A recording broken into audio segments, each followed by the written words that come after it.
I honestly, like, while I'm filming, like, want to keep asking, like, am I doing a good job? Am I saying the right thing? Am I representing men okay? Am I not super mansplaining something?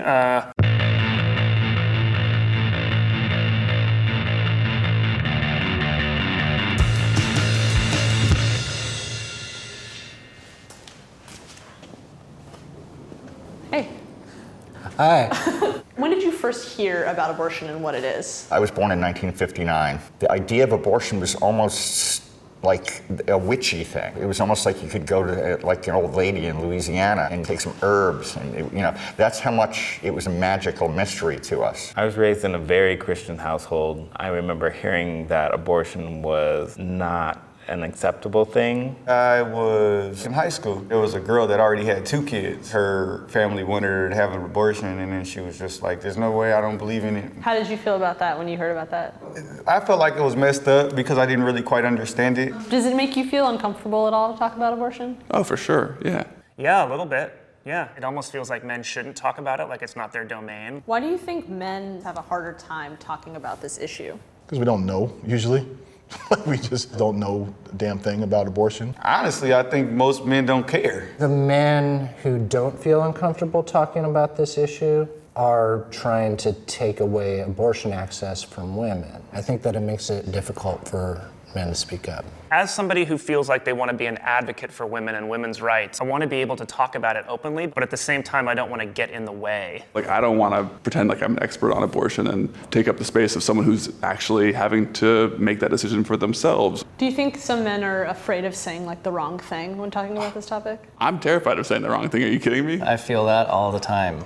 Don't know if I'm saying the right thing. Like, am I saying the right thing? Am I saying too much? Am I not saying enough? Like, how should I be phrasing this? Like, my hope, at least, is that it gets easier, because this is super awkward.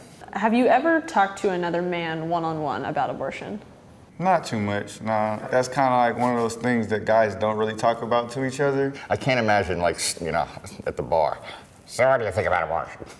That is never ever going to happen. And why not? That doesn't come up, I'm afraid to say. Guys generally don't burst into conversation involving, like highly emotional things. What do you think would need to happen in order for men to get more comfortable? I think you have to have people around you who you trust and who trust you. Honestly, like the reason that I feel like I've been able to grow in my life is because I've had a really strong community around me that's held me accountable. And from a men's perspective, I can't say enough about the really amazing and pretty transformative power of really strong and emotionally connected male friendships. I, for one, don't even talk to a lot of guys about anything. 95% of my best friends are women. I have very few buddies, no one that I could cry on the phone with at all. So the people you would cry on the phone with are women? Yes, indeed. It would be more that, yeah.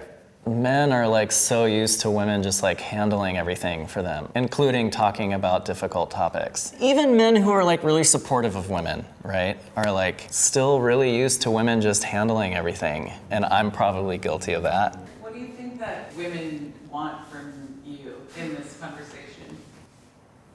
That's a real, maybe they just want to know that they have an ally. Maybe they know that I understand. I don't know.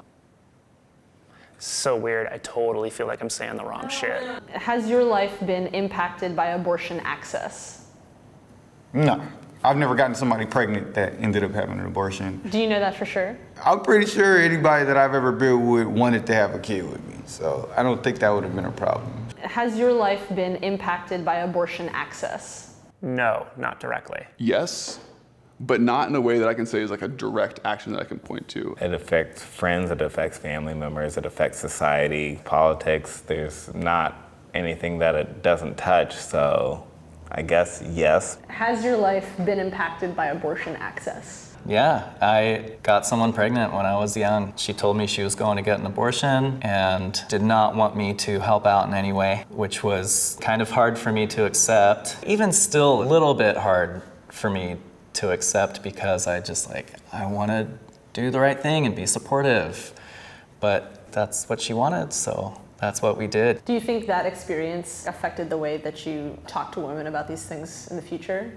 Oh, for sure. Like in what way?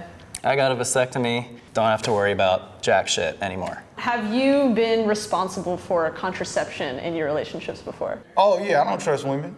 What do you mean? Hell no, I don't trust. Nah.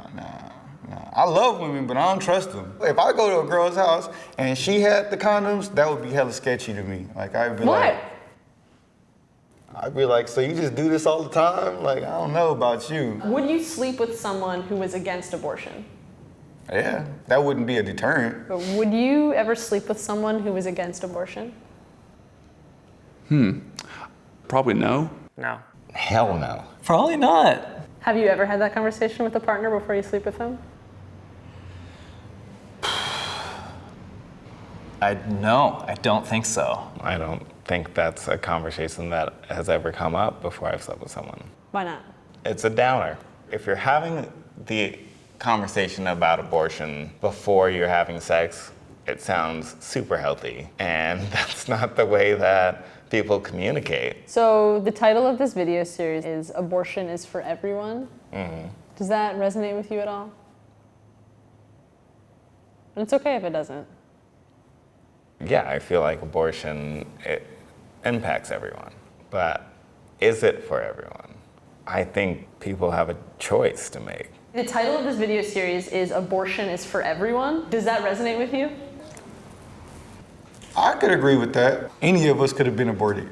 So it would have been for you then. I mean, abortion is an issue that I think is about so many things. It is about the agency of a person. It's about a set of systems and power structures that we have in our country and in our world. It's about health. I mean, it's relevant to everybody. Like if you're pro-life, you're against abortion, don't have an abortion. Just know it's going to affect everybody. We had a miscarriage in Georgia 5 years ago. If we had that today, the situation would be entirely different. When you outlaw abortions, every miscarriage will have to be criminally investigated. I fear for everyone in Georgia or in these other states that are trying to have children now, and a fourth of them aren't gonna make it. They're gonna face certain legal ramifications, some of them, especially for black mothers, because they even have a higher mortality rate, because most of the time hospitals don't listen to them. It's scary to think of.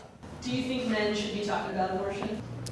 Yes. The numbers support access to abortion. If those numbers aren't loud, it's not going to drown out the other side and make the change have some wind behind its sails. And if men are not part of that conversation, that's a pretty big chunk of that large majority who are not actually putting momentum behind abortion access. And so I think it's super critical for men to figure out what their role is in the abortion discussion so that when we're talking about abortion, it's not something that can get siloed and put away as something that someone else will deal with. And we leave it yet again to women to sort out the biggest and hardest questions.